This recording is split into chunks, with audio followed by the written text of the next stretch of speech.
जो election commission of India का जो आधिकारिक आंकड़ा है वो भी सामने आ गया है और जो वोटों का अंतराल है वो भी सामने आया है। दूसरे राउंड में प्रशांत किशोर जो है वो आगे चल रहे हैं और इस बीच खबर है कि 3795 जो वोट है वो अब तक मिल चुके हैं।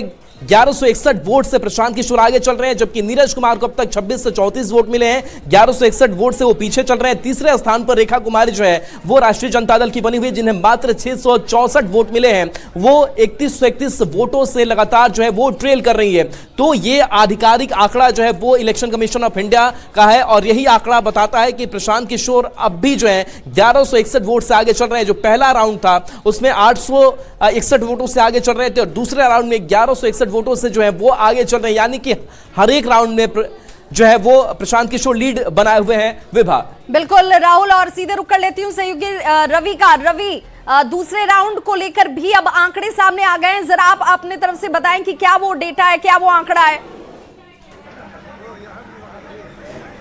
देखिए, दूसरे राउंड की गिनती जो हम लोगों ने कहा था कि प्रशांत किशोर जो है वो आगे चल रहे हैं, उसका ऑफिशियल अनाउंसमेंट जो है वो हो चुकी है और प्रशांत किशोर जो है उनको पूरी तरह से जो है 3795 वोट मिले, 3795 वोट मिले हैं, जबकि नीरज सिन्हा जो है 2634 वोट मिले हैं। रेखा गुप्ता जो आरजेडी की उम्मीदवार है वो फिलहाल 664 वोट पर सिमटी हुई है। इस तरह से अगर देखें तो प्रशांत किशोर जो है वो दूसरे राउंड में भी लगभग 1161 वोट से जो है वो आगे हैं। हम कैमरा पर्सन से कहेंगे कि वो तस्वीरें भी साथ साथ जो है वो आपको दिखाए कि किस तरीके से लगातार जो है वो प्रशांत किशोर आगे जो है वो बने हुए हैं। यहाँ पे लगातार न्यूज़ 18 जो है सबसे पहले और सबसे सटीक जो है वो खबरें दिखा रही हैं। लगातार आंकड़ों को लेकर के जो है वो कई घोषणाएं, कई दावे जो हैं वो किए जा रहे हैं, लेकिन सबसे सटीक जो जानकारी है वो हम आपको बता रहे हैं कि प्रशांत किशोर फिलहाल दूसरे राउंड में भी जो है वो 1161 वोट से आगे हैं। दूसरा राउंड ये बताता है कि प्रशांत किशोर की जो जिस तरीके से चुनाव लड़ा है, जिस तरीके से बातें उन्होंने कही है, वो यहाँ पे लोगों ने उन्हें पसंद किया है। लेकिन ये अभी 31 राउंड चलना है और अगले 31 राउंड में काफ़ी समय है और माना जा रहा है कि और जब इलाके से जहां से काउंटिंग शुरू होगी, 2-4 राउंड की गिनती और शुरू होगी, उसके बाद जो नतीजे जो हैं वो जो अभी तक दिखाई पड़ रहा है उसमें क्या बदलाव हो सकता है, क्या ये बढ़त और बढ़ेगी या फिर यहाँ पे कुछ आंकड़े जो है वो बदलेंगे, क्योंकि सभी की नजरें जो हैं इस पर टिकी हुई है। जी बिल्कुल रवि, और सबकी निगाहें इस बात पर टिकी हैं कि ये रुझान जो अभी 2 राउंड की काउंटिंग के बाद सामने आए हैं, क्या ये रुझान आगे और जो सामने आएंगे उसमें पीके के पक्ष में जाते हुए नजर आते हैं या कोई तब्दीली इसमें हो जाती है। हमारे साथ लगातार गेस्ट पैनल भी जुड़े हुए हैं, प्रेम रंजन पटेल जी भी हमारे साथ जुड़े हैं। प्रेम रंजन पटेल जी, आपके गढ़ में शुरुआत रुझानों में तो पीके ने कर लिया। देखिए, गढ़ तो पूरा जो है बांकीपुर विधानसभा ही है। अभी केवल 2 राउंड के गिनती हुए हैं। 2 राउंड में कोई अंदाजा नहीं लगाया जा सकता है। 31 राउंड पूरे चुनाव का होना है काउंटिंग, तो आने दीजिए जैसे जैसे जो है अभी लगभग मध्य आने दीजिए 15 से 20 राउंड के बीच में, तो मुख्य जो है पता चलेगा। मुझे पूरा विश्वास है कि बांकीपुर की जनता जो है जो भरोसा, जो विश्वास भारतीय जनता पार्टी के ऊपर और एनडीए सरकार पर करती रही है वो इस बार भी करेगी। कहीं से जो है ये नहीं है। मैंने कहा कि अगर प्रशांत किशोर 2 राउंड में आगे नजर आ रहे हैं तो ये नाकामी तेजस्वी यादव की है।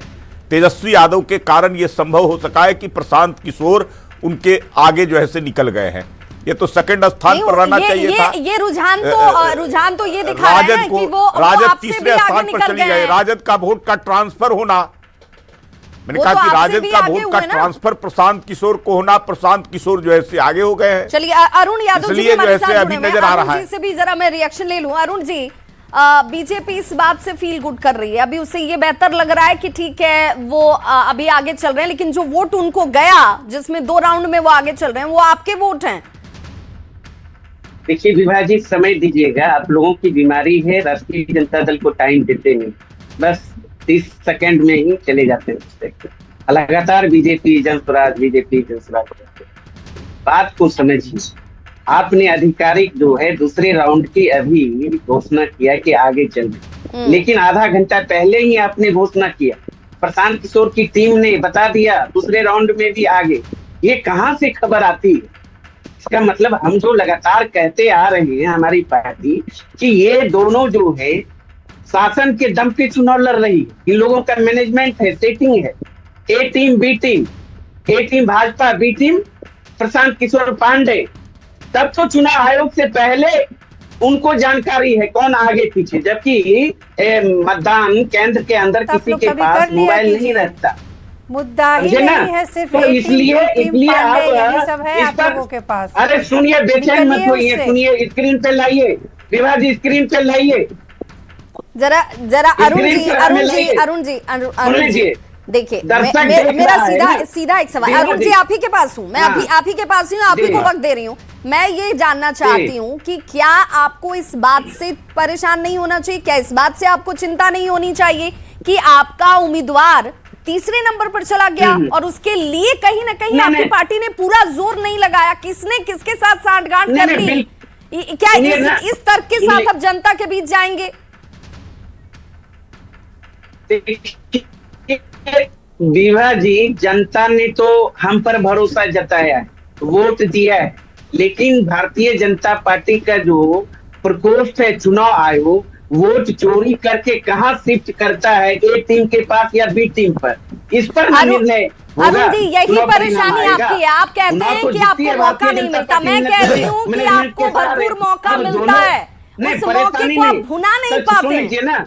आपके नेता अपने प्रत्याशी के लिए आखिर वक्त में जाते हैं प्रचार करने, आखिर आपके प्रत्याशी के साथ कैसे मनोबल आप ऊंचा करेंगे? आप सुनिए ना, आप जानिए ना, पूरा शासन प्रशासन सत्ता पक्ष के साथ था, प्रशांत किशोर पांडे के साथ था, राष्ट्रीय जनता दल दो भाजपा से लड़ रही थी। तो फिर रुझानों में तो बीजेपी को आगे हो जाना चाहिए था अरुण जी। अगर ऐसा होता तो बीजेपी रुझान में आगे बढ़ रही होती। वहां तो बीजेपी भी नहीं है, वो दूसरे नंबर पर है, दूसरे नंबर पर है अरुण जी। बेबी प्रोजेक्ट है विभा जी, जनसुराज भी बीजेपी का बी टीम है, बेबी प्रोजेक्ट है। चलिए, अब चर्चा मुद्दे पे नहीं हो रही, चिंतन मंथन पे नहीं होती है, ए टीम बी टीम सी टीम पर चल रही है और खुद ये मान लिया गया कि भाई सी में हम चले गए, ऐसा प्रतीत होता है। हालांकि ये रुझान है, बार बार हम कह रहे हैं, लगातार महाकवरेज हमारी जारी है। बाकी उपचुनाव को लेकर रुझान आने शुरू हो चुके हैं, 2 राउंड की काउंटिंग हो चुकी है। पीके इस वक्त लीड करते हुए, रुझानों में 1161 वोटों का अंतर अब इस वक्त पीके के पास लीड के तौर पर नजर आता है। इंतजार करिए, क्या ये रुझान और आगे बढ़ते हैं, ये लीड का मार्जिन बढ़ता जाता है, या यही रुझान परिणाम में बदलते हैं, या कुछ और तस्वीर निकलकर सामने आती है। लेकिन इस वक्त इस तस्वीर पर गौर जरूर कीजिएगा। ये वो चेहरा है जिसने इस बार पहली बार चुनावी मैदान में उतरकर अपने आप को एक प्रबल दावेदार के तौर पर दिखाया, बताया कि भाई हम जनता की आवाज को मुखरता से रखने के सक्षम है और इसीलिए जनता का हम पर भरोसा होगा। दूसरी तरफ जो चेहरा है वो